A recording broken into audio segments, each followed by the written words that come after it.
Okay. So ఈరోజు మనం శ్రీమద్ భాగవతం ఆలోచన మొదలు పెడదామంట.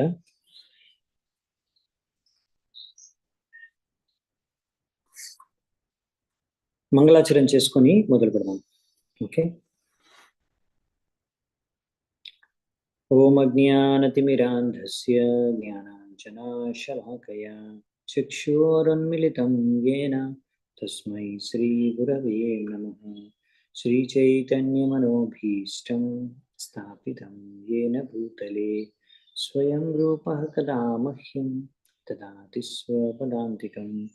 వందేహం శ్రీగురూన్ శ్రీయతాపదకమలం శ్రీగురూన్ వైష్ణవాంశ్చ శ్రీరూపం సాగ్రజాతం సహగణ రఘునాథాన్వితాం తం సజీవం సాద్వైతం సావధూతం పరిజన సహితం కృష్ణ చైతన్య దేవం శ్రీరాధా కృష్ణ పాదాన్ సహగణ లలితా శ్రీ విశాఖాన్వితాంశ్చ.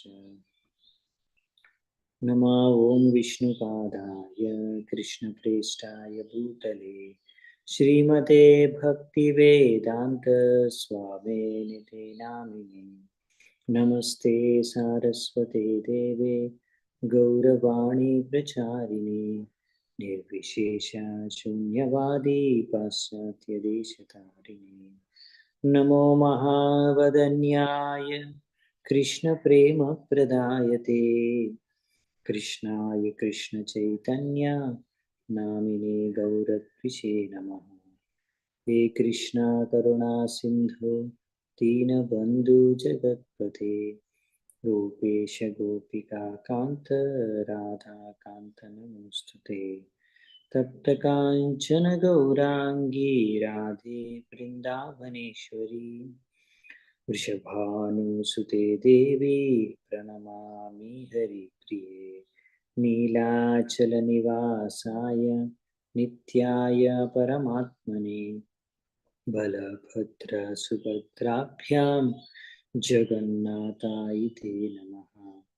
వాంఛాకల్పతరుభ్యశ్చ కృపా సింధుభ్య ఏవ చ పతితానాం పావనేభ్యో వైష్ణవేభ్యో నమో నమః. జయ శ్రీ కృష్ణ చైతన్య ప్రభు నిత్యానంద శ్రీ అద్వైత గదాధర శ్రీవాసాది గౌరభక్తవృంద. హరే కృష్ణ కృష్ణ కృష్ణ హరే హరే హరే రామ రామ రామ హరే హరే. హరే కృష్ణ. తో శ్రీమద్ భాగవతం 8వ స్కందం మొదటి అధ్యాయం 13వ నంబర్ శ్లోకం నుంచి మనం ఇప్పుడు ఈరోజు చర్చించుకుంటాం. సో 13వ నంబర్ శ్లోకం. స విశ్వకాయ పురుహూత ఈశః సత్య స్వయం జ్యోతిరజ పురాణః దత్తస్య జన్మాయజయాత్మశక్త్యా తాం విద్యయోధస్య నిరీహ ఆస్తే. సో ఇక్కడ ఏం చెప్తున్నారంటే ఈ మొత్తం సృష్టి కూడా భగవంతుడి యొక్క శరీరమే. ఈ జగత్తంతా కూడా ఈ భగవంతుడికి అయితే అనంత నామాలు అనంత శక్తులు ఉన్నాయో, సో ఆయనకు జన్మ లేదు, ఆయనకి ఎటువంటి పరివర్తన ఉండదు, ఆయన అన్నిటికీ ఆది, ఆయనకి ఎవరు ఆది లేరు. ఆయన ఈ యొక్క బహిరంగ శక్తి ద్వారా ఈ జగత్తుని సృష్టించారు.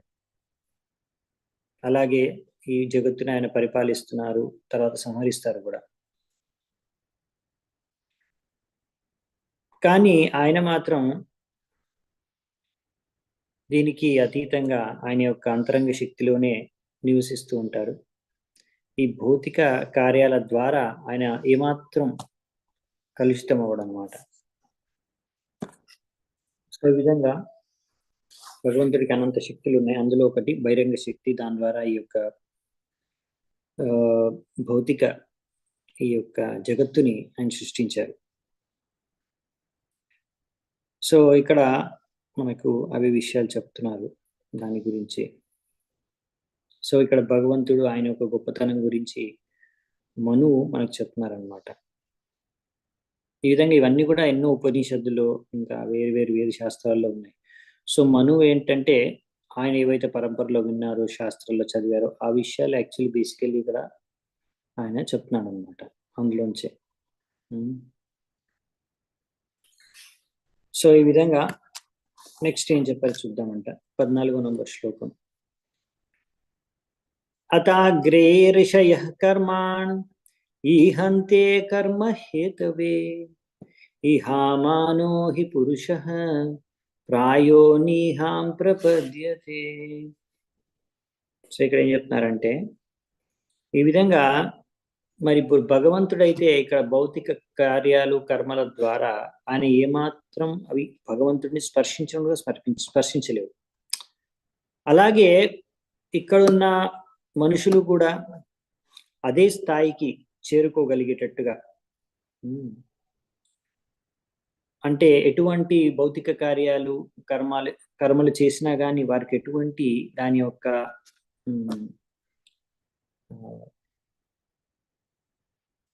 ఫలాల ద్వారా ప్రభావితం కాకుండా ఉండే స్థాయికి మనుషుల్ని తీసుకెళ్ళడానికి మరి ఏం చేశారంటే మహా ఋషులు ముందుగా ఈ కర్మకాండ అనేది మొదలుపెట్టారు. ఎందుకంటే ఇలా శాస్త్రానుసారంగా కర్మలు చేయడం ఒకవేళ మొదలు పెట్టకపోతే ఒక వ్యక్తి అలా ముక్తావస్థ స్థాయికి చేరుకునే అవకాశం లేదు. అందుకనే అంటే ఇప్పుడు నిష్కర్మ అంటే నైష్కర్మ అంటే ఏమాత్రం ఎటువంటి కర్మ చేసినా ఎటువంటి రియాక్షన్ లేకుండా ఎటువంటి ఆ స్టేజ్కి రావడం అనేది చాలా అడ్వాన్స్ స్టేజ్. సో అందుకనే ముందుగా ఈ కర్మకాండని ఇంట్రడ్యూస్ చేశారన్నమాట. కనీసం వీళ్ళు ఇష్టం వచ్చినట్టు వాళ్ళకు తోచినట్టుగా ఏది పడుతుంది ఏది తోస్తుంది చేయకుండా కనీసం శాస్త్రాల్లో ఉన్నవి పాటించి శాస్త్రాల్ని గౌరవించి శాస్త్రాల్లో ఉన్నవే కార్యాలు చేస్తే కనీసం ఒక స్టెప్ బై స్టెప్ వాళ్ళు ఆ స్టేజ్కి రాగలుగుతారు అని మెయిన్ పాయింట్ అదనమాట. సో మనము అంటే శాస్త్రాల్లో ఉన్నాయంటే శాస్త్రాలు అంటే బేసికలీ భగవంతుడి వాక్యాలు, భగవంతుడు చెప్పిన బోధనలు, అంటే భగవంతుడి యొక్క ఆదేశాలు విని నడుచుకునే ఇది ఫస్ట్ స్టెప్ అనమాట. సో ఆ విధంగా ఎప్పుడైతే మనము మెల్లిమెల్లిగా అలా భగవంతుడు చెప్పే కార్యాలు ఆయన సంతృప్తి కోసం చేయడమే యజ్ఞం. అలా యజ్ఞార్థాత్ కర్మణోన్యత్ర లోకోయం కర్మబంధన. అలా భగవంతుడి కోసం ఎప్పుడైతే కార్యాలు చేయడం మొదలు పెడతామో ఆయన సంతృప్తి కోసం అలా మొదలు పెట్టినప్పుడు ఏం జరుగుతుందంటే ఇక్కడ ప్రభుపాద గారు రాస్తున్నారు, మనకు భౌతిక కార్యాలు చేయడం పట్ల ఉన్న ఆసక్తి అనేది తగ్గిపోతుంది. ఇప్పుడు ప్రాబ్లం ఏంటంటే మనకి ఎన్నో రకాల కార్యాల పట్ల ఆసక్తి ఉంది, భౌతిక కార్యాల పట్ల ఈ భౌతిక కార్యం చేయాలి అని. కానీ ఆ ఆసక్తి ఎలా తగ్గుతుందంటే ఎప్పుడైతే మనం భగవంతుడి కోసం ఆయన సంతృప్తి కోసం కార్యాలు చేయడం మొదలు పెడతామో అప్పుడు యాక్చువల్లీ ఇది ఆసక్తి అనేది భౌతిక కార్యాలు చేయాలి అనే ఆసక్తి తగ్గిపోతుంది. అండ్ అల్టిమేట్గా మీరు ఏ వర్ణాశ్రమానికి చెందిన వారైనా సరే అందరి యొక్క ముఖ్య లక్ష్యం ఏంటంటే సంసిద్ధి హరితోషం, భగవంతుడిని సంతృప్తిపరచడం. సో అది బేసికలీ భక్తి, అవునా? సో ఆ విధంగా వ్యక్తి ఆ స్థాయికి చేరుకోవాలన్నమాట. జ్ఞానులు ఏమనుకుంటారంటే కర్మ యొక్క ఫలితం అంటే ఏ కర్మ చేసినా ఏదో ఒక ఫలితం భోగించాల్సి వస్తుంది, పుణ్యమో పాపమో, కాబట్టి అసలు ఏమీ పని చేయకుండా ఉంటే మనకి ఏ రియాక్షన్ లేకుండా ఉంటుంది అని అనుకుంటారు. కానీ యాక్చువల్లీ అలా జరగదన్నమాట, అది సంభవం కాదు. ఒక వ్యక్తి ఊరికి ఏ కార్యం చేయకుండా ఉండలేడు అనమాట. సో కాబట్టి ఒకవేళ ఒక వ్యక్తి భక్తి చేసుకోవట్లేదు, భక్తి కార్యాలు చేయకుండా ఏవేవో ఎంత పుణ్యకార్యాలైనా సరే సమాజాన్ని బాగుపరచడానికి ఏవేవో కార్యాలు చేసే కార్యాలన్నీ ద్వారా కూడా ఆయన కర్మబంధనంలో ఇరుక్కుపోతాడు అన్నమాట, ముక్తావస్థకు చేరుకోలేడు. అందుకనే అది భక్తి మాత్రమే మన కర్మబంధనం నుంచి మనం బయటికి రాగలం, భక్తి ద్వారానే. సో అలాగనేసి మనం ఏమీ చేయకుండా ఊరికే కూర్చుంటే అలా అది సంభవం కాదు. అలా ఊరికే కూర్చున్న లోపల మనస్సు ఏదో ఆలోచిస్తూ ఉంటుంది వేరే వేరే విషయాల గురించి, భౌతిక విషయాల గురించి. సో బయటికి మాత్రం మాకేం ఆసక్తి లేనట్టుగా మనం అలా నాటకం చేస్తే కూడా సరిపోదనమాట. సో అందుకనే మనకి చెప్పారనమాట ప్రభుపాదుల వారు గాని, మన ఆచార్యులు గాని, సాధన ఇవి కార్యాలు మీరు చేయండి. ఈ కార్యాలు ఈ విధంగా చేయండి. మీరు ఏ వర్ణాశ్రమానికి చెందిన వారైనా దాని ప్రకారం మీరు భగవంతుడికి సంతృప్తి పొందే విధానంగా మీరు ఆ కార్యాలు చేయండి. తద్వారా మీరు మెల్లిమెల్లిగా ఈ యొక్క శుద్ధ భక్తి స్థాయికి చేరుకోగలరు. అంతేగాని ఇలా ఇమిటేట్ చేసామనుకోండి, ఇప్పుడు మహాశుద్ధ భక్తులు వాళ్ళు చేసిన విధంగా, ఇప్పుడు హరిదాస్ ఠాకూర్ ఆయన ఒక్కడే కూర్చొని జపం చేసేవారు, అవునా? రోజు 3 లక్షల నామాలు జపం చేసేవారు. అలా ఆయన ఒక్కరే ఒక చోట కూర్చొని ఏకాంతంలో 3 లక్షల నామాలు జపం చేసే శక్తి ఆయనకుంది. ఒకరోజు కాదు, ప్రతిరోజు. ఆయన దగ్గరికి అలా వైశ్య వచ్చినా కానీ, మాయాదేవి వచ్చినా కానీ టెస్ట్ చేయడానికి అన్నీ ఆయన పాస్ అయిపోయాడు. సో ఆయన స్థాయి అదనమాట. సో మనం ఆ స్థాయిలో లేనప్పుడు ఆయనలాగా మనం కూడా నకల్ చేసామనుకోండి, ఇమిటేట్ చేసామనుకోండి, ఆయనలాగా మనం కూడా చేయాలని ప్రయత్నించామనుకోండి, అది సంభవం కాదు. లేకపోతే అరే ఇలా చేస్తే అందరూ ఆయన్ని బాగా, హరిదాస్ ఠాకూర్ లాగా నేను జపం చేస్తే అందరూ నన్ను కూడా హరిదాస్ ఠాకూర్ లాగా అయిపోయావు అనుకొని నాకు కూడా చాలా సమ్మానం ఇస్తారు, అందరు నన్ను కూడా చాలా గొప్ప భక్తులు అనుకుంటారు అని ఒకవేళ ఆలోచించి చేస్తే ఇంకా పెద్ద తప్పు. అలా కూడా చేయకూడదు. ప్రభుపాల్ వారు అంటున్నారు, ఒక వ్యక్తి ఆఫ్రికన్ భక్తులు వెళ్ళి ఇలాగే నేను హరిదాస్ ఠాకూర్ లాగా జపం చేస్తాను అనేసి మాయాపూర్కి వెళ్ళాడంట. వెళ్ళి అక్కడ అలాగే హరిదాస్ ఠాకూర్ లాగా చేస్తానని కూర్చొని చేశాడంట, ట్రై చేశాడు. 15 రోజుల తర్వాత ఇక ఆయనకి చేయలేకపోయాడంట, చేయలేక పారిపోయాడు అక్కడి నుంచి. సో అందుకని ప్రభుపాల్ వారు అంటున్నారు, ఇలా అనవసరంగా సడన్ గా అలా హరిదాస్ ఠాకూర్ని ఇమిటేట్ చేయడానికి ట్రై చేయకండి. కాబట్టి అది స్టెప్ బై స్టెప్ మనము ప్రాక్టీస్ చేసి ముక్తావస్థకి మనం చేరుకోవాలి. సో అందుకనే ఇక్కడ మనకి మనుష్య జాతికి ఈ ఇవన్నీ చెప్తున్నారనమాట బోధనలు. ఈహతే భగవానీశో నహి తత్ర విసజ్జతే ఆత్మలాభేన పూర్ణార్థో నావసిధంతి ఏనుతం. సో భగవంతుడు, ఆయనకి అన్ని ఐశ్వర్యాలు సంపూర్ణంగా ఉన్నాయి, అది ఆయన సొంతం. ఆయన ఇక్కడ సృష్టికర్తగా, పాలనకర్తగా, సంహారకర్తగా కార్యాలు నిర్వహిస్తున్నాడు. ఇక్కడ ఈ విధంగా నిర్వహించినా కానీ ఆయన మాత్రం ఎప్పుడు ఈ కర్మ బంధనంలో, ఈ యొక్క భౌతిక బంధనంలో ఇరుక్కోడు. కాబట్టి ఆ విధంగా ఆయన్ని అనుసరించిన వారు కూడా, ఆయన భక్తులు కూడా, ఆయన అనుసరించే ఆయన భక్తులు కూడా ఈ విధంగానే ఎప్పుడు కూడా ఈ బంధనంలో ఇరుక్కోరని చెప్తున్నారు. సో అందుకనే మనం భగవంతుడిని అనుసరించాలి. భగవంతుడు చెప్పే విషయాల్ని మనం పాటించి భగవంతుడిని సంతృప్తి పరచడానికి అన్ని కర్మలు చేస్తే అప్పుడు మనం కూడా భగవంతుడు ఎలాగైతే ఇక్కడ ఎన్ని కార్యాలు చేసినా కానీ ఈ భౌతిక బంధంలో చిక్కుకోవట్లేదు, ఆయనకి ఏ కర్మ ఫలితాలని భోగించాల్సిన అవసరం లేదు. సో అప్పుడు అది మనం ఎలా స్థాయికి చేరుకోగలం అంటే, భగవంతుడు చేసే కార్యాల్లో అయితే అక్కడ ఏమాత్రం కర్మ ఫలితాలు అనుభవించాల్సిన అవసరం లేదు. కాబట్టి ఇక్కడ మనం కూడా ఆ భగవంతుడి కార్యాల్లోనే మనం కూడా ఆ భగవంతుడి నిర్దేశానుసారంగా పాల్గొంటే, అంటే ఇప్పుడు మనం భగవంతుడు ఏదైతే చెప్తున్నాడో అదే చేస్తున్నాం కాబట్టి రెస్పాన్సిబిలిటీ అనేది భగవంతుడికి వెళ్ళిపోతుంది, మనకుండదు. మీరు సొంతంగా మీకోసం మీరు తోచినట్టుగా చేశారనుకోండి ఏమైనా కార్యం, దానికి రెస్పాన్సిబిలిటీ, దానికి బాధ్యత మీరే వహించాల్సి వస్తుంది, అంతే కదా. ఇప్పుడు ఏదైనా కంపెనీలో పెద్ద ఓనర్ ఉన్నాడు, ఆయన కింద పనిచేస్తున్నాం అనుకోండి, సో ఆయన చెప్పినట్టు మనం చేస్తూ వెళ్తే ఆ కంపెనీలో లాస్ వచ్చినా ప్రాఫిట్ వచ్చినా అది మన బాధ్యత కాదు. మనకి ఎలా చెప్తే అలా చేసామంటే చాలు, ఆయన్ని సంతృప్తిపరిస్తే చాలు, మన యొక్క వర్క్ ద్వారా మన పని అయిపోతుంది. కాబట్టి లాస్ వచ్చినా ప్రాఫిట్ వచ్చినా మనకు దాంతో ఏం సంబంధం లేదు. అలాగే అది ఆయన బాధ్యత.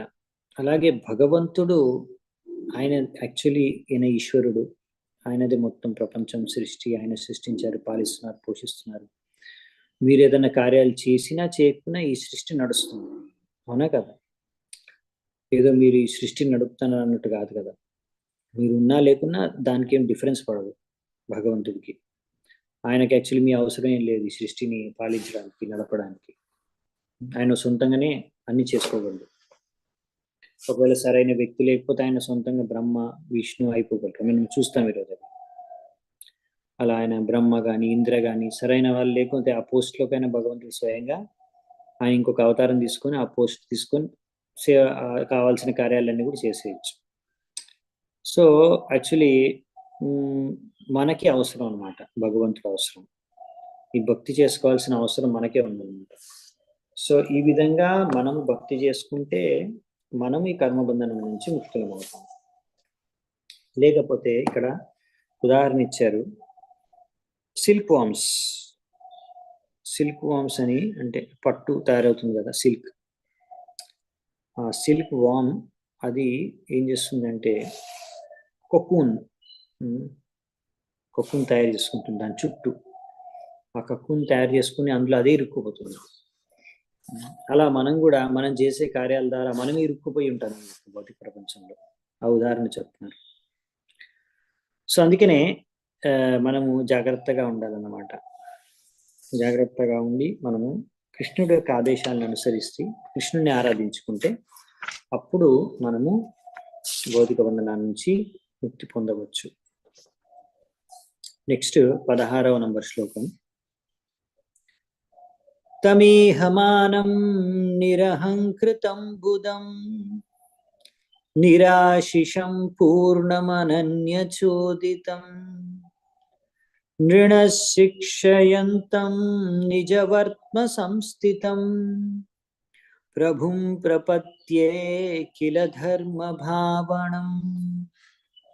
భగవంతుడు కృష్ణుడు చూడ్డానికి ఏదో సాధారణ వ్యక్తిలా ఉన్నట్టు కనిపిస్తున్నట్టు, వర్క్ చేస్తున్నట్టు అనిపిస్తుంది. కానీ ఆయనకి ఏమాత్రము ఫలాలని భోగించాలనే ఆసక్తి లేదు, అవునా? మనం ఏదైనా కార్యం చేస్తే ఆ ఫలాన్ని మనం భోగించాలనే ఆసక్తి ఆటోమేటిక్గా మనకు డెవలప్ అయిపోతుంది. ఏ కార్యం చేసినా సరే, ఇది నేను చేశాను, ఇది నాది, దీని ద్వారా వచ్చిన లాభం అంతా నాది అనేది ఉంటుంది అన్నమాట. అది భగవంతుడికి అలాంటివి ఏం లేవు అనమాట. ఎందుకంటే భగవంతుడు సంపూర్ణంగా, ఆయనకి ఎటువంటి భౌతిక ఇచ్చలు కోరికలు లేవు, ఆయన సంపూర్ణ జ్ఞానం ఉంది ఆయనకి. ఇంకా ఆ విధంగా ఆయన సంపూర్ణంగా స్వతంత్రుడు. అంతేకాకుండా ఆయన అందరికీ గురువు, ఆయన సరైన శిక్షణ మొత్తం సమాజానికి ఇస్తారు. ఆయన యొక్క కార్యాల ద్వారా కూడా ఎలా నడుచుకోవాలో నేర్పిస్తాడు. ఆ విధంగా ఆయన ధర్మాన్ని ఎలా అనుసరించాలో ఆయన మనకు బోధిస్తాడు. కాబట్టి మనం ఆయన నుంచి చూసి ఆయన్ని అనుసరించి నేర్చుకోవాలి అనేసి మనువు చెప్తాడు ఇక్కడ. సో భగవంతుడిని బేసికలీ ఏం చెప్తున్నాడు మనువు మనకి? భగవంతుడిని అనుసరించండి, భగవంతుడి ఆదేశాలు పాటించండి. భగవంతుడే మనకి ధర్మ అంటే ఏంటి అనేది చెప్పేది, మార్గదర్శనం చేసేది. దాన్ని మనం అనుసరిస్తే సరిపోతుంది, మనం కర్మబంధం నుంచి ముక్తి పొందుతాము. ఈ విషయాలు బేసికలీ మనువు మనకు చెప్తున్నారు, అంతే కదా. సో భగవంతుడి చెప్పిన మాట వినండి అని చెప్తున్నారు మనకి. సో మనువు కూడా ఆయన సొంతంగా ఆయనకి తోచింది చెప్పట్లేదు ఇక్కడ. సో అందుకే మన ఈ కృష్ణ భక్తి, ఈ కృష్ణ భావనామృతం, ఈ ఆందోళన ఉద్యమం యొక్క ముఖ్యమైన, ఇస్కాన్ యొక్క ముఖ్యమైన ఉద్దేశం ఏంటి? ఇస్కాన్ యొక్క ఉద్దేశం ఏంటంటే ఎలా మనము భగవంతుణ్ణి అనుసరించాలి, ఆయన యొక్క బోధనలు ఏవైతే భగవద్గీతలో ఇచ్చారో దాన్ని ఎలా అనుసరించాలి. ఏమంటే భగవంతుడి యొక్క అవతారాలు, రామచంద్రుడు అవతారం, లేకపోతే కృష్ణుడిది, లేకపోతే చైతన్య మహాప్రభుని ఎలా అనుసరించాలి. ఎందుకంటే ఇక్కడ మనము ఈ ప్రపంచంలో, ఈ యొక్క జగత్తులో మనకు ఒక నేత అవసరం. ఈ యొక్క మంచి గవర్నమెంట్, ప్రభుత్వం ఉండాలి అంటే మంచిగా నడవాలి అంటే ప్రభుత్వం సరిగ్గా, సో ఎక్కడి నుంచి నేర్చుకుంటుంది ఆ ప్రభుత్వం? అది శ్రీరాముడి నుంచి నేర్చుకోవచ్చు అనమాట. ఆయన ఒక ఉదాహరణ. ఎందుకంటే ఆయన శ్రీరాముడు వచ్చినప్పుడు ఆయన పరిపాలించి చూపించాడు. ఎలా మనిషి యొక్క సమాజాన్ని పరిపాలించాలి, మనుషుల యొక్క ఈ సమాజం కోసం, వారి బాగోగుల కోసం ఎలా జీవించాలి, అసురులైన రావణుడు వంటి వారిని ఎలా సంహరించాలి, తండ్రి యొక్క ఆదేశాలను ఎలా పాటించాలి, భర్త యొక్క బాధ్యతల్ని ఎలా నిర్వహించాలి, సో ఈ విధంగా ఒక ఆదర్శమైన వ్యక్తి రాజుగా ఎలా బతకాలి ఒక మనిషి అనే విషయాలు శ్రీరాముడు ఉన్నప్పుడు ఆయన అందరికీ ఆయన యొక్క జీవితం ద్వారా, ఆచరణ ద్వారా తెలియజేశాడు. అందుకే ఇప్పుడు కూడా మంచి ప్రభుత్వం అంటే, మంచి రాజ్యాంగం అంటే రామరాజ్యం అలా ఉండాలి అని కోరుకుంటుంటారు జనాలు. అంటే అలా ఉండేది ముందు, అంత బాగుండేది. సో ఈ విధంగా అందుకనే ఇలా స్వయంభూ మనకు చెప్తున్నారనమాట. అలా మనం భగవంతుడి యొక్క అడుగుజాడల్లో నడుచుకోవాలి. ఆయన చెప్పిన ఆదేశాలు ఆచరణ ద్వారా నేర్చుకోవచ్చు మనం. అందుకే కదా ఎలా మనం భక్తి చేసుకోవాలో నేర్పించడానికే చైతన్య మహాప్రభు ఒక భక్తుడి యొక్క అవతారంలో వచ్చి మనకు నేర్పిస్తున్నారు. నిజంగా ఆయన స్వయంగా భక్తి చేసుకుని ఎలా భక్తి చేసుకోవాలి. సో అందుకనే సార్వభౌమ భట్టాచార్య ఆ విషయం చెప్పారనమాట. శ్రీ చైతన్య మహాప్రభు అసలు ఎందుకు వచ్చారు, ఎవరైనా? వైరాగ్య విద్య నిజ భక్తి యోగ శిక్షార్థమేక పురుష పురాణ శ్రీకృష్ణ చైతన్య శరీరధారి కృపాంబుధిర్యస్తమహం ప్రపద్యే. ఈ విధంగా ఈ శ్రీ చైతన్య మహాప్రభు యొక్క శరణు నేను తీసుకుంటున్నాను. ఎందుకంటే ఆయన స్వయం భగవంతుడు శ్రీకృష్ణుడు ఈ చైతన్య మహాప్రభు రూపంలో వచ్చి మనకి అసలైన జ్ఞానాన్ని బోధిస్తున్నాడు, భక్తి గురించి తెలియజేస్తున్నాడు, వైరాగ్యం ఎలా ప్రాప్తించుకోవాలో ఆ విషయాలు నేర్పిస్తున్నాడు.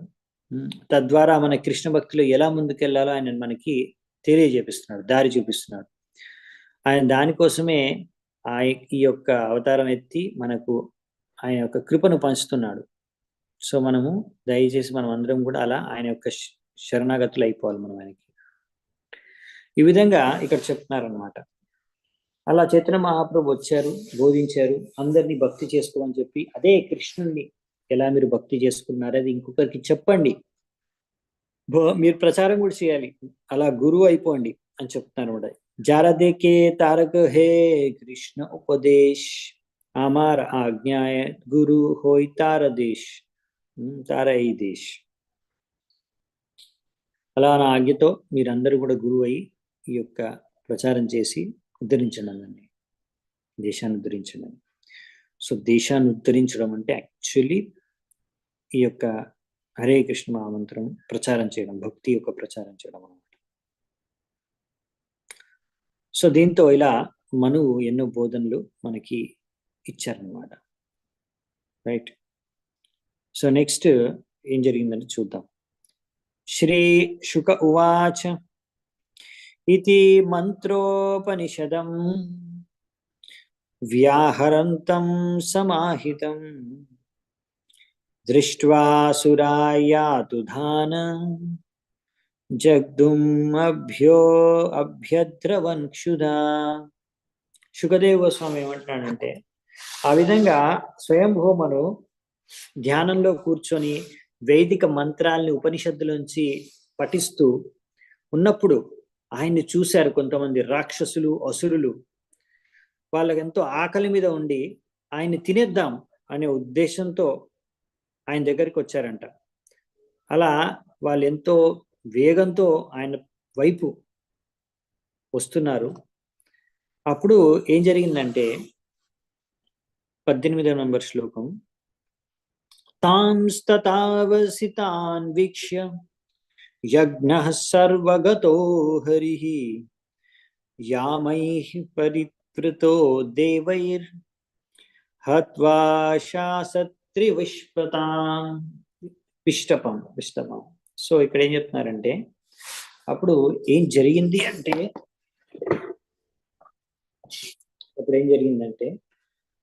ఇక్కడ చెప్తున్నారు,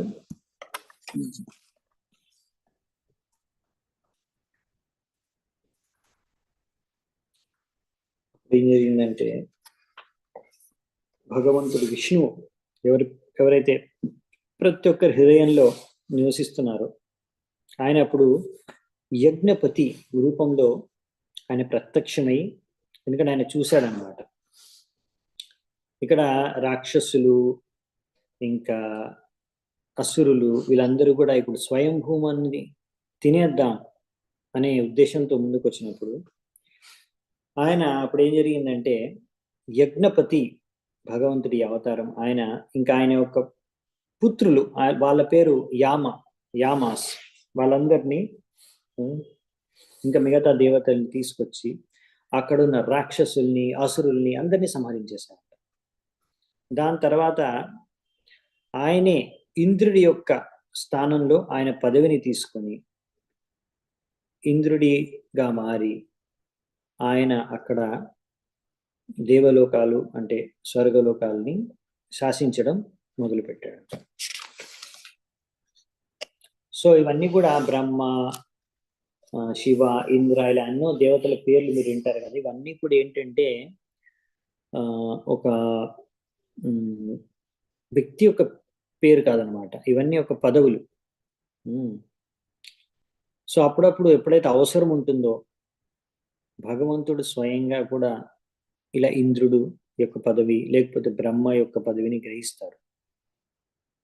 ఎప్పుడైతే నా సరైన వ్యక్తులు ఆ పదవిని గ్రహించడానికి ఎవరు తగిన వారు లేనప్పుడు, ఎందుకంటే ఎవరంటే వారిని ఇంద్రుడు బ్రహ్మ అలా చేయలేమన్నమాట. సరే ఖాళీగా ఉంది పోస్ట్ ఎవరు అక్కడ కూర్చోపెట్టదు, అలా కుదరదు అనమాట. వాళ్ళకి తగిన యోగ్యత అర్హత ఉండాలన్నమాట. దాన్ని ఎవరైతే అర్జించారో వాళ్ళకి మాత్రమే ఆ స్థానం దక్కుతుంది.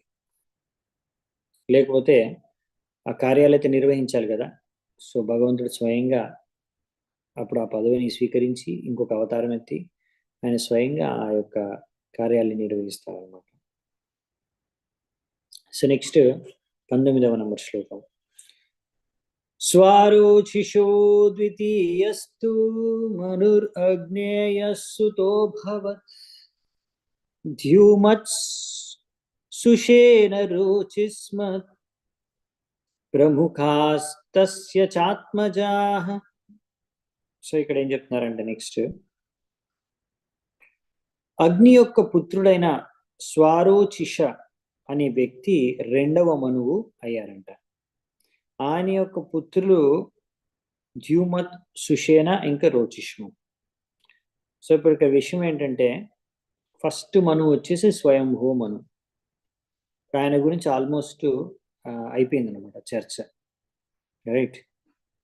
ఒక యజ్ఞమూర్తి గురించి చెప్పేది మిగిలి ఉండే, అది కూడా చెప్పేశారు ఇప్పుడు. నెక్స్ట్ ఇప్పుడు పరీక్షిత్ మహారాజ్ అడిగారు కదా మిగతా మనువుల గురించి వినదలుచుకున్నాను అని. సో అందుకే ఇప్పుడు శుకదేవ్ గోస్వామి ఇంకా కొద్దిగా ఏదైతే ఉందో ఆ స్వయంభూ మను విషయం చెప్పేసి దాని తర్వాత నెక్స్ట్ ఇప్పుడు సెకండ్ మను వచ్చేసి అగ్ని యొక్క పుత్రుడు, ఆయన పేరు వచ్చేసి స్వారోచిష. సో ఇవన్నీ కూడా మనువుల గురించి కథ అంతా కూడా మన శాస్త్రాల్లో ఉన్నాయి అన్నమాట. మన్వంతరం మనుర్దేవా మనుపుత్ర సురేశ్వర ఋషయోంశావతారశ్చ హరేష్ షడ్విధం ఉచ్యతే.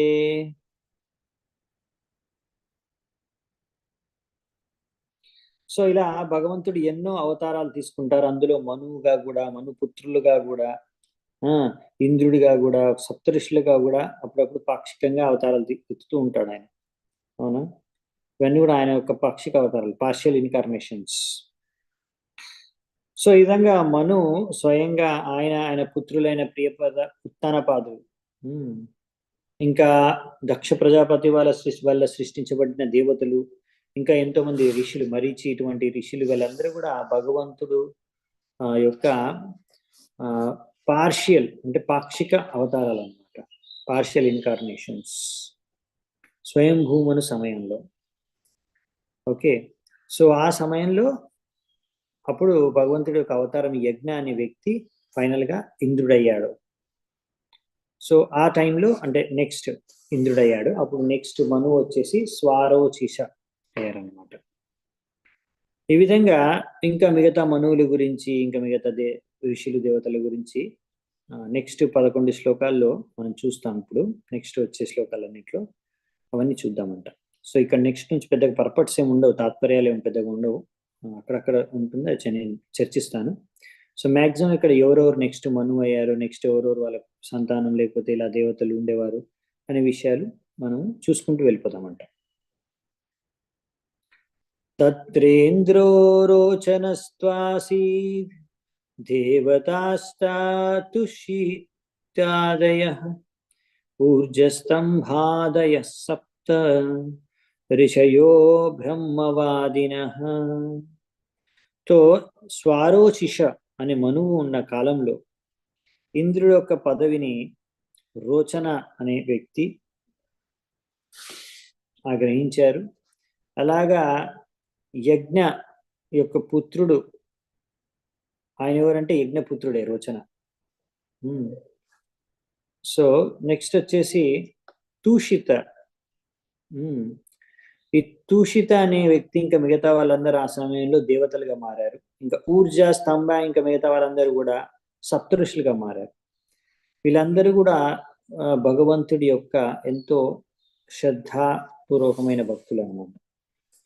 సో ఇప్పుడు బేసికల్ ఏంటంటే అలా ఫస్ట్ స్వయంభూవం అని ఉన్నప్పుడు ఆయన యజ్ఞ ఇంద్రుడిగా ఉండేవాడు. తర్వాత యజ్ఞ యొక్క పుత్రుడైన రోచన ఇప్పుడు ఇంద్రుడిగా అయ్యాడు. ఎప్పుడైతే అగ్ని యొక్క పుత్రుడైన స్వారోచిష మనువుగా మారారు, సెకండ్ మనువు తీసుకున్నారు.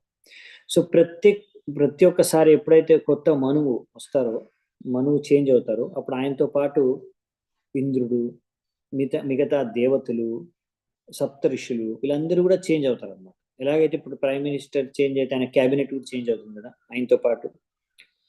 సో ఇంకా మినిస్టర్లు చాలా మంది చేంజ్ అయిపోతారు కదా, పార్టీ చేంజ్ అయిపోతే. అలాగే ఇక్కడ కూడా సేమ్ అన్నమాట. సో ఏ విధంగా అయితే అందరూ సెట్ మొత్తం ఎవరైతే పరిపాలిస్తున్నారో, ఎంతోమంది అడ్మినిస్ట్రేటర్స్, లీడర్స్ ఎవరైతే ఉన్నారో దేవతలు, వాళ్ళందరూ కూడా చేంజ్ అవుతారు, ఆ పదవుల్లో ఉండే వాళ్ళందరూ కూడా. సో అలా నెక్స్ట్ సెకండ్ మను అప్పుడు ఏం జరిగింది, ఎవరెవరు ఉన్నారు ఏంటి అనేది ఇప్పుడు నెక్స్ట్ ఇచ్చారు మనం. దాని తర్వాత నెక్స్ట్ చూద్దాం అంటే ఏంటో. 21వ నంబర్ శ్లోకం.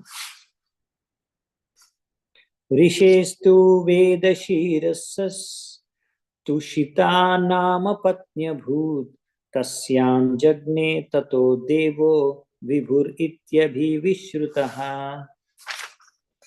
అలా వేదశిర ఆయన ఎంతో మహర్షి అంట, పెద్ద ఋషి. ఆయన భార్య యొక్క గర్భం నుంచి ఈ తూషిత అనే వ్యక్తికి జన్మనిచ్చారు. ఆయన నుంచి తుషిత కేమ్ ద అవతార నేమ్డ్ విభు, ఆయన నుంచి విభు అనే అవతారం వచ్చారట. ఈ విభు ఎవరైతే తూషిత పుట్టారో, సో ఈయన తూషిత ఎవరు అంటే ఈయన అన్నమాట. సో మనం ఇంతకుముందు చూసాం కదా, తూషిత మిగతా వాళ్ళందరూ దేవతలుగా మారారు. ఇప్పుడు తూషిత నుంచి వచ్చిన ఒక అవతారం ఏంటంటే విభు, భగవంతుడి. సో 88 సహస్రాణి మునయో ఏ ధృతవ్రతాః అన్వశిక్షన్ వ్రతం తస్య కౌమారా బ్రహ్మచారిణః. సో విభు అనే వ్యక్తి అంటే అది అవతారం భగవంతుడు. ఆ విభు అవతారంలో ఆయన బ్రహ్మచారిగానే ఉన్నాడంట.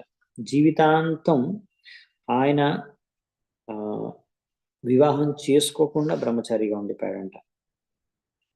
ఆయన నుంచి ఇంకా 88,000 మంది మిగతా ఋషులు, సాధువులందరూ కూడా ఆయన నుంచే ఈ యొక్క ఇంద్రియాలని, మనసుని ఎలా నిగ్రహించుకోవాలి, ఆత్మ నిగ్రహణ, ఇంకా రకరకాల తపస్సులు ఎలా చేయాలి, అలాంటి విషయాలు, మిగతా విషయాలన్నింటి గురించి కూడా ఆయన నుంచి నేర్చుకున్నారంట. సో నెక్స్ట్ 23వ శ్లోకం. ఇప్పుడు నెక్స్ట్ వచ్చేసి దీని తర్వాత వచ్చే మనం థర్డ్ మను, 3వ మను. తృతీయ ఉత్తమో నామ ప్రియవ్రతో సుతో మనుః పవనః సింజయో యజ్ఞ హోత్రాధ్యాస్తత్సుత నృప. ఇప్పుడు చెప్తున్నాడు, హే రాజన్, 3వ మను వచ్చేసి ఆయన పేరు వచ్చేసి ఉత్తమ. ఎవరంటే ఈ ఉత్తమ? ప్రియవ్రతుడి యొక్క పుత్రుడు. రైట్, స్వయంభూ మనకి 2 పుత్రులు కదా, ప్రియవ్రత మరియు ఉత్తానపాద. ముందు ఉత్తానపాద ఆయన పుత్రులైన ధ్రువ వీళ్ళందరూ పరిపాలించిన తర్వాత నెక్స్ట్ ప్రియవ్రత రాజు అవుతాడు. తర్వాత మళ్ళీ ఇప్పుడు ప్రియవ్రత నుంచి ఆయన యొక్క పుత్రుడైన ఉత్తమ నెక్స్ట్ మనువుగా పదవిని గ్రహిస్తాడనమాట. ఈ మనువు అంటే ఉత్తమ నుంచి ఇక్కడ సంతానం ఎవరంటే ఆయన సంతానం ఎవరంటే ఆయన పుత్రులు ఎవరంటే పవన, సృంజయ ఇంకా యజ్ఞహోత్ర వీరు ముగ్గురు పుట్టారంట ఆయనకి. తర్వాత ఏం జరిగింది ఇంకా నెక్స్ట్ ఎవరు 24వ శ్లోకంలో వశిష్ఠాతనయ సప్తా ఋషయః ప్రమదాదయః సత్యవేదాశ్రుతా భద్రా దేవ ఇంద్రస్తు సత్యజిత్. నెక్స్ట్ ఏం చెప్తున్నారంటే అలా మూడవ మనువు అయిన ఈ ఉత్తమ మనువుగా ఉన్నప్పుడు మూడవ మనువు ఉన్నప్పుడు మళ్ళీ అందరు చేంజ్ అవుతారు కదా, అలా అనమాట. ఇప్పుడు ప్రమాద ఇంకా మిగతా వశిష్ఠుల యొక్క పుత్రులందరూ కూడా ఇప్పుడు సప్తఋషులుగా మారారు, ఆ పదవి గ్రహించారు. నెక్స్ట్ అలాగే సత్యాస్, వేదశ్రుతాస్ ఇంకా భద్రాస్ అనే వాళ్ళందరూ కూడా దేవతలుగా మారారు. అలాగే సత్యజిత్ ఆయనను ఇప్పుడు ఇంద్రుడిగా నియమించారంట నెక్స్ట్. ఓకే, సో ఇది మూడవ మనువు సమయంలో ఉన్న వాళ్ళందరూ గురించి ఇక్కడ రాశారు. నెక్స్ట్ వచ్చేసి 25వ నంబర్ శ్లోకం. సో అప్పుడు ఏం జరిగిందంట ఆ మన్వంతరంలో ధర్మస్య సునృతాయం తు భగవాన్ పురుషోత్తమః సత్యసేనా ఇతి ఖ్యాతో జాతః సత్యావ్రతై సో ఈ మన్వంతరంలో భగవంతుడు సునృత ఎవరైతే దేవత ఎవరైతే ధర్మాన్ని శాసించే దేవత ఉంటారో ఆయన యొక్క భార్య అయిన సునృత ఆయన గర్భంలోంచి పుట్టారంట భగవంతుడు. సో ఈ భగవంతుడి యొక్క అవతారం పేరు వచ్చేసి సత్యసేన. ఇంకా ఆయనతో పాటు ఇంకా వేరే దేవతలు కూడా జన్మించారంట, వారి పేరు వచ్చేసి సత్యవ్రతులు. ఇంకా ఆయన పేరు భగవంతుడి అవతారం పేరు వచ్చేసి సత్యసేన. నెక్స్ట్ 26వ శ్లోకం. సోనృత వ్రత దుశ్శీలాన్ అసతో యక్ష రాక్షసాన్ భూత గణాంస్ చావధీ సత్యజిత్ సగః. సో ఈ విధంగా సత్యసేన ఆయన సత్యజిత్ తో కలిసి, ఎవరైతే ఆల్రెడీ ఇంద్రుడిగా వ్యవహరిస్తున్నాడు సత్యజిత్, ఆయనతో కలిసి సత్యసేన ఇలాంటి ఎవరైతే అసత్య వచనాలు పలికి పాపకార్యాల్లో చేసేవారు, ఇంకా అసభ్య వ్యవహారం చేసేవారు, వాళ్ళందరినీ యక్షులు, రాక్షసులు ఇంకా అలాంటి భూత ప్రేతాలన్నింటినీ కూడా దండించారంట, శిక్షించారంట. ఎవరైతే అందరూ వేరే సామాన్య ప్రజలందరికీ కూడా హాని కలిగిస్తున్నారు, హింసిస్తున్నారు, వాళ్ళందరినీ దండించారంట. చతుర్థ ఉత్తమ భ్రాత మనుర్నామ్నా చ తామస పృథు ఖ్యాతిర్నకేతుర్ ఇత్యాధ్యాదశతత్సుతాః. సో ఇక్కడ మీరు చూడొచ్చు. సో ఈ మూడవ మనువు అయిన ఉత్తమ ఆయన యొక్క తమ్ముడు ఉన్నాడంట, ఆయన తమ్ముడు పేరు వచ్చేసి తామస. ఆయనే ఇప్పుడు 4వ మనువుగా పదవిని గ్రహించాడు. ఈ తామసకు 10 మంది పుత్రులు, పృథు, ఖ్యాతి, నర, కేతు ఇలా చాలా మంది ఉన్నారు. సో మొదలగు వారందరూ కూడా తామస అనే వ్యక్తి యొక్క పుత్రులు అన్నమాట. నెక్స్ట్ వచ్చేసి 28వ శ్లోకం. సత్యకాహరయో వీరా దేవాస్త్రిషిక ఈశ్వరః జ్యోతిర్ధామాదయ సప్త ఋషయస్ తామసేంతరి. ఓకే, ఇప్పుడు నెక్స్ట్ వచ్చేసి ఇలా తామసమను, రైట్? ఇప్పుడు ఎన్నో మనైనా ఫోర్త్ మను తామసమను. సో తామసమను సమయంలో అప్పుడు ఎవరంట వీళ్ళందరూ దేవతలుగా మారింది? సత్యకాస్, హరీస్, ఇంకా వీరాస్, వీళ్ళందరూ దేవతలు ఉండేవారంట. అప్పుడు ఇంద్రుడి యొక్క పదవిలో ఉన్న ఆయన పేరు ఏంటంటే త్రిషిక. అలాగే సప్తర్షి ధామలో ఉండే ఋషులు వచ్చేసి ఎవరంటే జ్యోతిర్ధామ నుంచి మొదలగువారు. సో ఇదంతా వాళ్ళ సెట్ అనమాట. నెక్స్ట్ మనువు ఉన్నప్పుడు సెట్ అంటే ప్రతి మనువుకి డిఫరెంట్ ఇంద్రుడు, డిఫరెంట్ దేవతలు, ఇంకా డిఫరెంట్ సప్తఋషులు ఉంటారు. సో వాళ్ళ సెట్ ఎవ్రీ టైం చేంజ్ అవుతుంది. మనువు చేంజ్ అయినప్పుడు వీళ్ళందరూ సెట్ అంతా చేంజ్ అవుతుంది, క్యాబినెట్ అంతా చేంజ్ అవుతుంది అలా. నెక్స్ట్ వచ్చేసి 29th శ్లోకం. దేవవైధృతయో నామ విధృతే స్తనయా నృప నష్టా కాలేన యద్వేద విధృతాస్వేన తేజస. హే రాజన్, ఈ తామస్ మన్వంతరిలో ఆయన యొక్క పుత్రులైన విధృతి, ఎవరినైతే వైధృతీస్ అని పిలుస్తారో వాళ్ళందరూ దేవతలుగా మారారు. ఓకే, ఆ విధంగా కాలానుసారంగా ఏమైందంటే మెల్లిమెల్లిగా వేదిక ఈ యొక్క అథారిటీ అనేది నశించిపోయింది.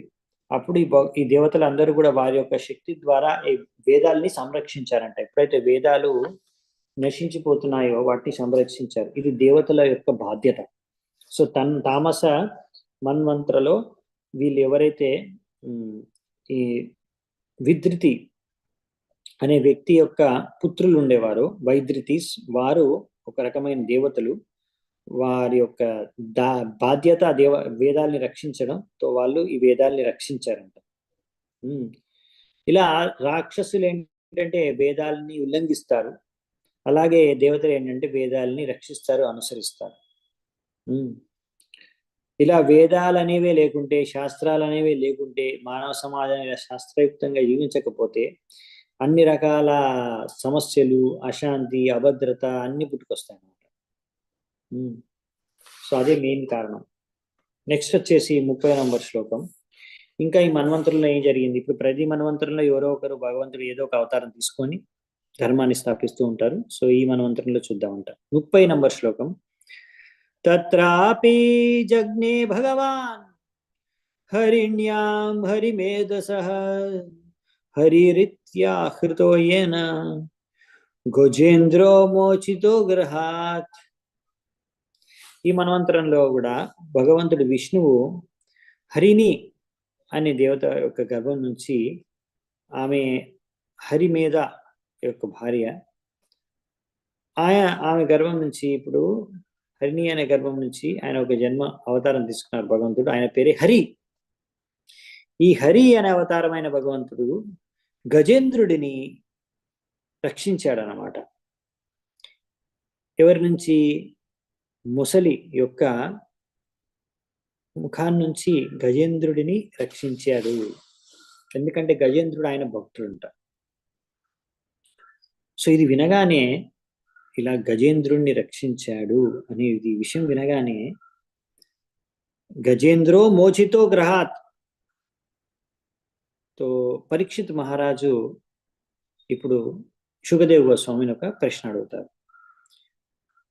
శ్రీరాజోవాచ బాదరాయణాయ తత్తే శ్రోతుం ఇచ్చామహే వయం హరిర్యతా గజపతిం గ్రాహగ్రస్తం అముచాత్. ఇక్కడ ఏం చెప్తున్నారంటే పరీక్షితుడు ఏమడుగుతున్నా అంటే, హే ప్రభు బాదరాయని, మాకు చాలా ఎంతో ఆసక్తితో ఉన్నాము ఈ విషయాలు ఇంకా బాగా వివరణతో తెలుసుకోవాలని. ఎలా ఈ యొక్క గజేంద్రుడైన ఏనుగుల రాజు ఎప్పుడైతే ఆయన్ని ఆక్రమణ చేసిందో ఆయన పైన ఈ యొక్క ముసలి, ఎలా భగవంతుడు హరి ఆయన్ని ఉద్ధరించాడు. సో ఈ విధంగా ఆయన ప్రశ్న అడిగారు అన్నమాట. ఆయనకి వినాలని ఉంది. సో ఆ విధంగా ఇప్పుడు నెక్స్ట్ లాస్ట్ కంక్లూడ్ అవుతుంది మనకి ఈరోజు. నెక్స్ట్ 2 శ్లోకాలే ఉన్నాయి. సో ఇప్పుడు ఎందుకు ఆయన వినాలనుకుంటున్నారు పరీక్షిత్ మహారాజు, ఆ విషయం కూడా చెప్తున్నారు. ఇది చాలా ఇంపార్టెంట్ పాయింట్. తత్కథాసు మహత్పుణ్యం ధన్యం స్వస్త్యాయనం శుభం యత్ర యత్రోత్తమ శ్లోకో భగవాన్ గీయతే హరి. సో ఇదేనండి బేసికల్లీ అన్ని శాస్త్రాలు, భాగవతం యొక్క సారం. ముఖ్యంగా మనము ఇవన్నీ కూడా చదవాలన్నమాట. ఇదే సారం. మనం ఇప్పుడు చదువుతున్నాం భాగవతం. ఇది ఎందుకు చదవాలంటే, ఎందుకు చదువుతాం, దీనివల్ల ఏమవుతుందంటే, భాగవతం చదవడమే యాక్చువల్లీ మనం చేయవలసిన కార్యం. ఇదనే కాదు, ఏదైనా గ్రంథం ఎక్కడైతే భగవంతుడు ఉత్తమ శ్లోక అంటారు, అంటే ఉత్తమమైన శ్లోకాల ద్వారా ఆయన్ని వర్ణించేది, గుణమానం చేసే అటువంటి గ్రంథాన్ని మనం చదవాలి. అలా ఏ గ్రంథమైనా సరే చాలా మహత్తరమైంది, గొప్పది, శుద్ధమైనది. అలా మనం చదవడం ద్వారా మనకంత మంగళదాయకం, అంత మంచి జరుగుతుంది, ఎంత శుభం అన్నమాట. అందుకే ఇక్కడ చెప్తున్నారు, అటువంటి భగవంతుడి యొక్క కథ వినడం అనేది మహత్పుణ్య కార్యం. ధన్యం, మన జీవితం ధన్యమైపోతుంది, మనకంతా స్వస్తి, అంత మంచి జరుగుతుంది, శుభం అని ఇక్కడ చెప్తున్నారు. అందుకని మన కృష్ణ భావనామృతం, ఈ ఆందోళన, ఇస్కాన్ మూమెంట్ ఏదైతే ఉందో విశ్వవ్యాప్తంగా మనం చేసేది ఏంటంటే ఈ కృష్ణ భక్తిని, కృష్ణ కథని ప్రచారం చేస్తున్నాం. అవునా? దానికోసం ఇన్ని పుస్తకాలు ఉన్నాయి. భగవద్గీత, భాగవతం, చైతన్య చరితామృతం, ఈశోపనిషద్, భక్తిర సామృత్సింధు, ఇవన్నీ కూడా కృష్ణుడికి ఎలా భక్తి చేసుకోవాలని నేర్పించడానికి. భాగవతం అయితే టోటల్ 60 బుక్స్ ప్రభుపాద గారు ప్లాన్ చేసినప్పుడు. సో ఈ విధంగా ఈ విషయాలు, ఈ శాస్త్రాల్లో ఉన్న విషయాల పైన, ఈ పుస్తకాల పైన, అందులో ఉన్న శ్లోకాల పైన ఇక్కడ చర్చించుకుంటే, ఇవి మనం చర్చించుకోవాల్సిన విషయాలు. ఇవి కనుక మనం చర్చించుకుంటే అప్పుడు ఏమవుతుందంటే, ఎంతో అనుకూలమైన, మంచి, శుభమైన వాతావరణం అనేది సృష్టించబడుతుంది ఈ ప్రకృతిలో. కాబట్టి ఎవరైతే ప్రచారం చేస్తున్నారో వాళ్ళు చాలా జాగ్రత్తగా, ముఖ్యంగా సన్యాసులు ప్రచారం చేయాలి. తద్వారా ఒక మంచి వాతావరణాన్ని మనం సృష్టించాలి. ఇది ఇంపార్టెంట్ అన్నమాట. సో ఇక్కడ దాని గురించే చెప్తున్నారు. సో ప్రచారం మంచిగా చేయాలి అనే పాయింట్ మీద చెప్తున్నారు ఇక్కడ, అవసరం. శ్రీ సూత ఉవాచ పరీక్షితైవం సతుబాదరాయణిః ప్రయోపవిష్టేన కథాసు చోదితః ఉవాచ విప్ర ప్రతినంద్య పార్థివం మూఢా మునీనాం సదసి శ్మశన్వతాం.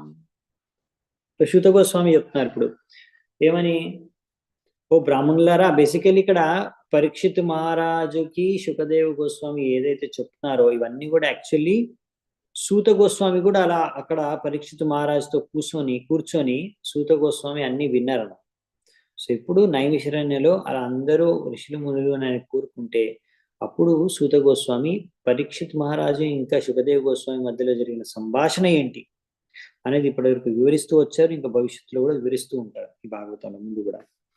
సో ఇక్కడ ఇప్పుడు సూత గోస్వామి బ్రాహ్మణులకు చెప్తున్నారు. ఈ విధంగా ఎప్పుడైతే పరీక్షిత్ మహారాజు మృత్యువుకి చేరువలో ఉన్నారో ఆ సమయంలో ఇలా శుకదేవ గోస్వామిని ఈ విధంగా అడిగినప్పుడు శుకదేవ గోస్వామి ఎంతో ఉత్సాహంతో ఆయన ఈ యొక్క రాజు యొక్క వాక్యాల్ని స్వీకరించి సమ్మానించి ఆ విధంగా ఎంతో ఆనందంతో అక్కడ ఉన్న సాధువులు, ఋషుల యొక్క సమావేశంలో ఏదైతే ఆయన వినాలనుకున్నాడో పరీక్షిత్ మహారాజు ఆ యొక్క కథను అక్కడ వినిపించారు. సో నెక్స్ట్ వచ్చే కథ ఏంటంటే గజేంద్ర మోక్షం. చాలా మంది వినుంటారు, ఇది చాలా ఫేమస్.